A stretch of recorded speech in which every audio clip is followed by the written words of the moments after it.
Okay, here we are with the filmmakers who brought us the film Alina.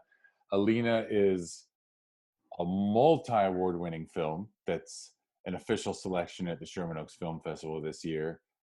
Because COVID forced the good people of Los Angeles to not step into movie theaters right now, and Sherman Oaks is forced to be an online festival this year. We're not going to show the whole film. Might be a clip, we'll see. But trust me, it's an amazing film. And I'll let you guys go ahead and say what it's about. And introduce yourselves. I should shut up and let you introduce yourselves. Well, I'm Rami Kodeh. I'm the director and editor of Alina. And I'm Nora. I'm the writer and one of the producers of Alina. And the film follows a group of women in the Warsaw Ghetto during World War II, and it shows their attempts to save a 3-month-old baby before the Nazis capture her.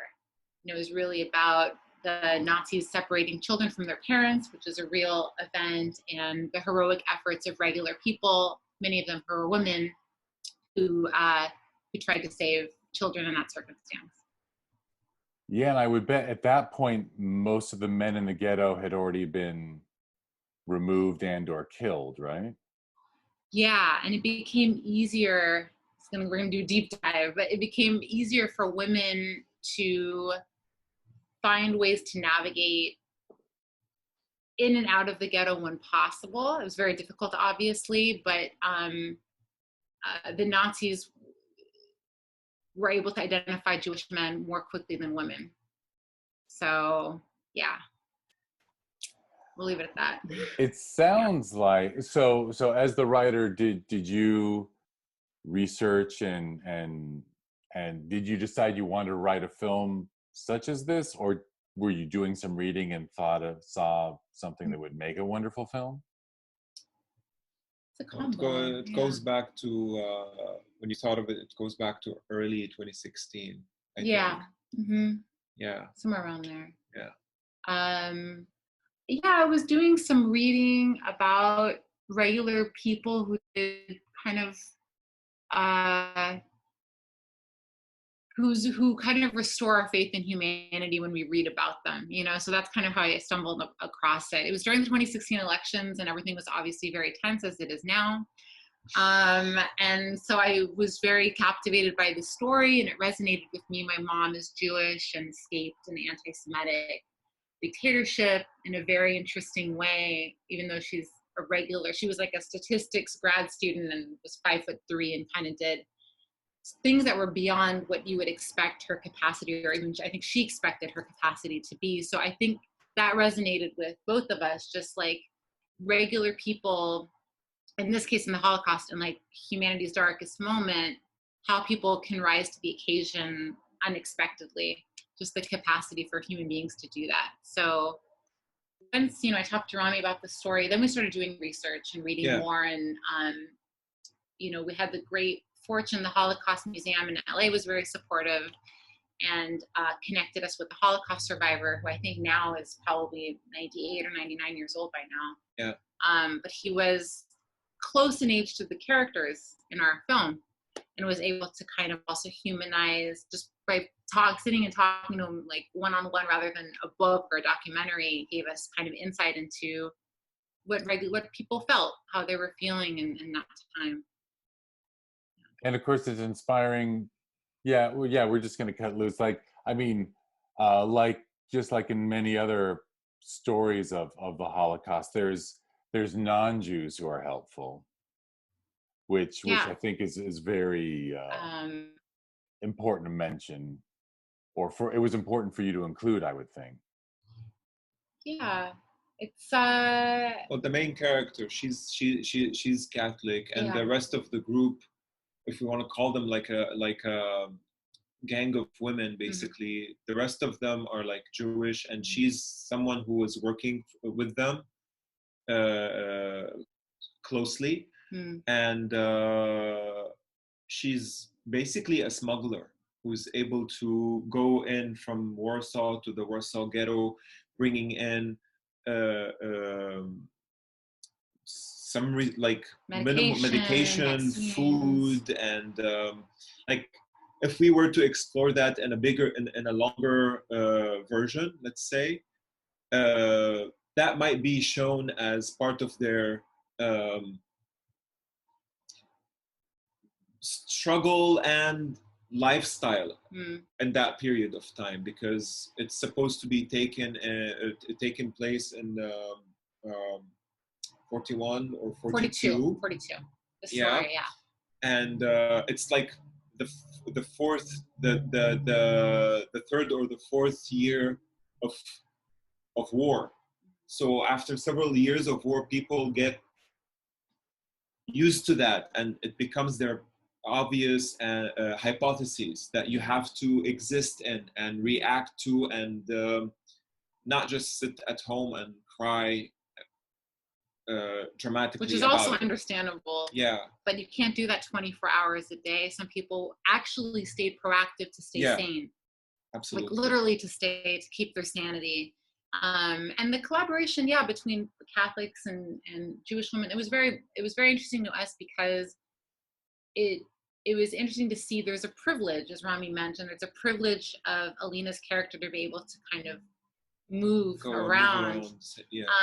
And how she leveraged that privilege for people outside of her community, I think is an interesting point for us to think about in today's climate, where we have to stand up for people even if they're not directly in our community, because we don't know when we'll be targeted, right? So there has to be solidarity in order for all of us to survive. It's a very necessary thing. Yeah, and she just has a moral compass that she's not going to sit back. One of the things I really appreciate about it, I grew up Jewish in America. Hey, a bit older than you guys, but and you know, the Dutch get a lot of credit for aiding Jews, but the Poles rarely do, you know. So I thought it was really nice to highlight Polish Catholics who were helpful instead of just labeling them all as assisting. Yeah, it's obviously a mix in real life, just like anything, right? But the reality is the network of women, Polish Catholic women, that worked in very close collaboration with the Jewish women in the ghetto.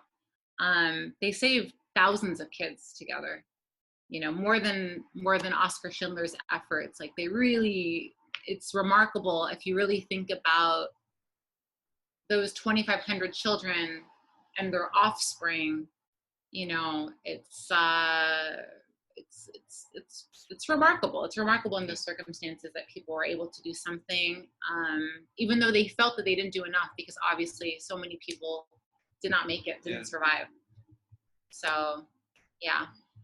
Well, and I always try to turn the corner here, and I want to bring up your talents, both of you, because obviously the Holocaust is an amazing subject and you tackled it brilliantly. So I want to also focus on the quality of your filmmaking, because anyone can make a story about the Holocaust and we could have a discussion about it. But one of the reasons why we're able to discuss this is it's such a well-made film. I think your script is brilliant. The 3-act structure in a short, the characters, the dialogue, the action, it's a wonderfully written script. And then Rami, the direction is just top. Honestly, if you guys had told me, yeah, by the way, we had like this massive budget and you know, it appears to be made by people who could easily make a Hollywood film, like just turn around and just make a period drama as good as the studios do, even though obviously you didn't have those resources. No, we didn't. No, we didn't. No. No, yeah. We were scrappy. It was, yeah. But thank you for saying that. Yeah, thank you so much. Well, I would say, and the skills you both display are brilliant. So what were some of the challenges? I know if we if it's been a normal year and we got to show this film to a theater of, you know, of 100 people and the hands were going up, certainly some people would ask you, you know, how long the shoot was, how much pre-production, and really how you accomplished the time. I mean, to do a period piece, it just felt so accurate in every way. So please just run with those questions. Yeah, well, we can answer like the kind of the scientific answer where like it took this much time as a pre-production, this much time. So basically it took technically a little more than like a month to 2 months of pre-production, 6 days filming, and lots and lots of challenges in those 2 periods of times, and it continued in post-production a little bit because of the lack of budget at one point. So but I believe in something like any movie, any production, whether it's documentary or short film or feature or anything, it's gonna face a lot of obstacles, and the obstacles become part of the journey and start to serve the journey itself. I'm a big believer in that. Otherwise, every production will be extremely devastating emotionally. So once you start believing how to use any obstacle or any challenge to your benefit, like this is supposed to happen, and you convince yourself that it's supposed to happen, and you just counter it because it's triggering ideas. For example, we had like a scene that we had to take away because of lack of time, and we had to improvise a twist within, like, remember when we did it here? It's like a 5 a.m. between shoot days rewrite that we did on the floor of this apartment. Yeah. And I think it resulted in a better version of the script. Absolutely. But that was just like out of pure pain. Yeah. Like, desperation. Yeah. But it ended up making the film more compact and more like straightforward, and actually I believe more suspenseful, because it's good to embrace whatever the challenges are, especially when you're shooting on a budget and we were not in Poland or even in Europe. We were here. Yeah, we shot it in LA. Yeah, we shot it here. We had a really great line producer who became a producer on the project, Courtney, who really helped us in terms of, she was a great support in problem solving with us. Yeah. And we had a great costume designer that also was as dedicated as we were in terms of the details and ensuring that everything was period correct, even though it was, again, on an extreme budget. She did it with very little resources available to her. So that's just examples of people that helped us. She was able to save money, even like she was under budget. She was under budget, which is very rare. Not over budget. Yeah, which is great. Yeah. And the production design also, like the team of the production design did a lot of research to be as authentic as possible, to the point where like some of the details that are there and on set, the camera is not necessarily highlighting them per se, but they're like period accurate. Things in the background. The time. Which is great. Yeah, no, I mean, as a viewer, as an audience member, it's convincing in every way, and it's not just the tenseness of the situation that makes you not notice. I mean, I've watched it more than once, and it's just thoroughly convincing. What am I trying to say? I'm just saying that the detail, the level of detail that you got from your crew, from your production design, and from your costumes. Yeah, just wonderful. Just great work. Yeah, one more thing that I would like to add. We really wanted to make the audience feel like they're actually with them. Mm.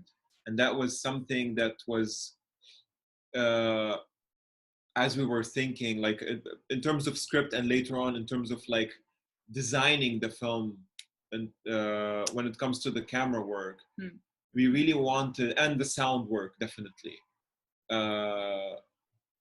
It was really designed in a way, carefully and meticulously designed in a way where like we want you to be actually with the characters, and we hope that we were able to convey that emotion, or that goal that we had, and that we had. Yeah. I think you definitely accomplished it. I mean, there's in every sequence. I mean, there's, you know, there's 3 locations where where hurdles have to be crossed for this child to survive. Yeah. And each one, you definitely, as a director, we're right in there with the emotion, and we're right in there with the characters for sure. Yeah, which is what I was trying to say earlier when I was saying what a great job you did directing. I didn't bother saying how you did that, but absolutely, it's just excellent work. If you had told me that you know, some 60-year Hollywood veterans made this film, and I would have said, yeah, that makes sense, because this is just so polished and well done. Honestly, it's really just wonderfully done. Before we wrap up, I was going to say, so have you been, what was I going to ask? Did you get to show this at festivals before the pandemic hit?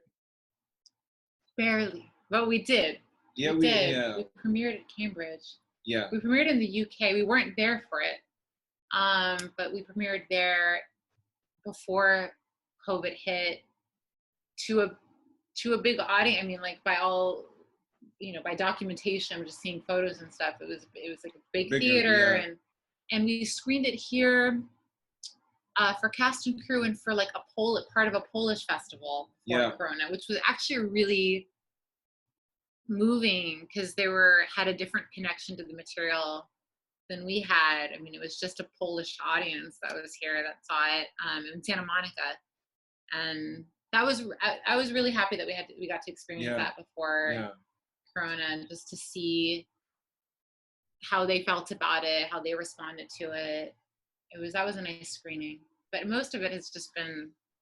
We're so thankful at, like, honestly, like at all, to interact with festivals, or to, you know, to find ways to still show the film in this climate, because to all of the programmers' credit, like it's amazing, just like the persistence to like keep going with festivals right now is really motivating for filmmakers, because I think a lot of filmmakers, when this first hit, we kind of all shut down. It just feels like, are we ever going to make movies again? Are we ever going to interact with audiences again? And so this has been really encouraging for, I think, people to keep telling stories, you know, in a rough year that I think we're all having. A rough year where we just don't know what's going to happen next. We have a festival in June and a festival in November, and the June one, you know, March, April, we kept saying, well, might be normal by June, right? We might be able to. And now here we are, end of the year, and things are kind of the same.